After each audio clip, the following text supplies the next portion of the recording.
Thanks for tuning in to this week's news recap. First headline: Coinbase chooses Nasdaq for direct listing. The block reports that crypto exchange Coinbase, which will be going public via a direct listing later this year, has chosen Nasdaq as its venue.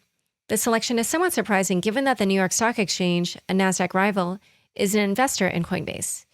However, Nasdaq tends to be the home for technology stocks.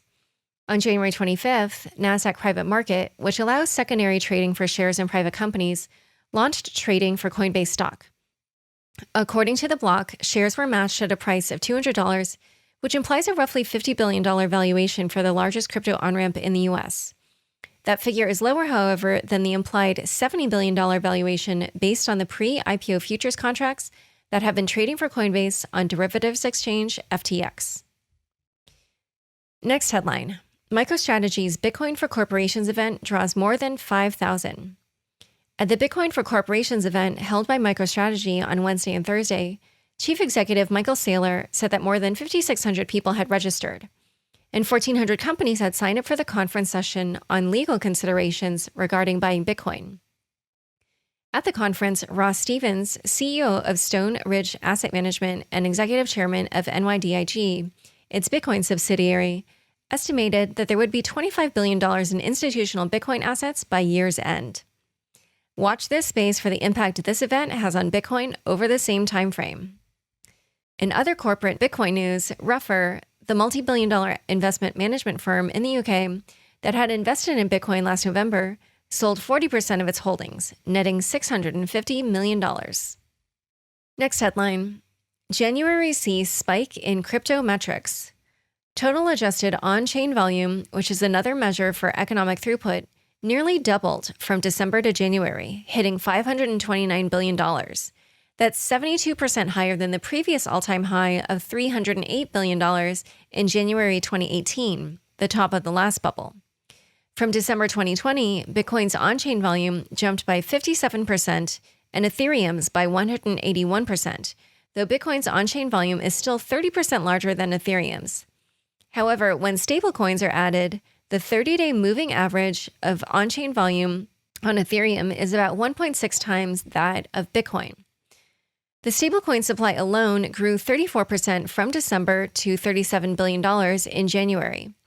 Meanwhile, Bitcoin miner revenues hit $1.1 billion, the second highest monthly revenue of all time, just after December 2017. Ethereum miners saw revenue of $830 million, a new all-time high. Next headline: ETH hits new record at $1,700. CME ETH futures are launching next week, and that's made quite a number of investors bullish on ETH. According to Business Insider, this week, the second largest crypto by market cap hit a record high of $1,698.56.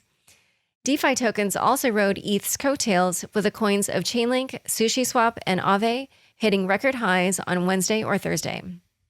Just before press time, it was reported that Yearn suffered a hack, with $2.8 million stolen by an attacker out of the version 1 YDAI vault, which in total lost $11 million. Aave founder Stani Kulachov tweeted shortly afterward that the exploit required 160 nested transactions that took advantage of multiple DeFi protocols and cost more than $5,000 in gas fees.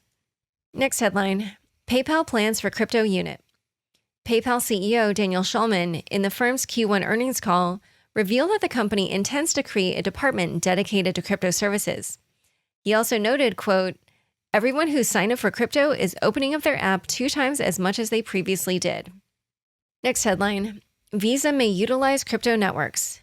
In Visa's Q1 earnings call, CEO Al Kelly said Visa could use crypto networks for payment, and that the firm was working with wallets and exchanges to enable users to purchase crypto assets with their credit cards. He added, quote, "It goes without saying, to the extent specific digital currency becomes a recognized means of exchange, there's no reason why we cannot add it to our network, which already supports over 160 currencies today." Next headline: IBM blockchain team shrivels up.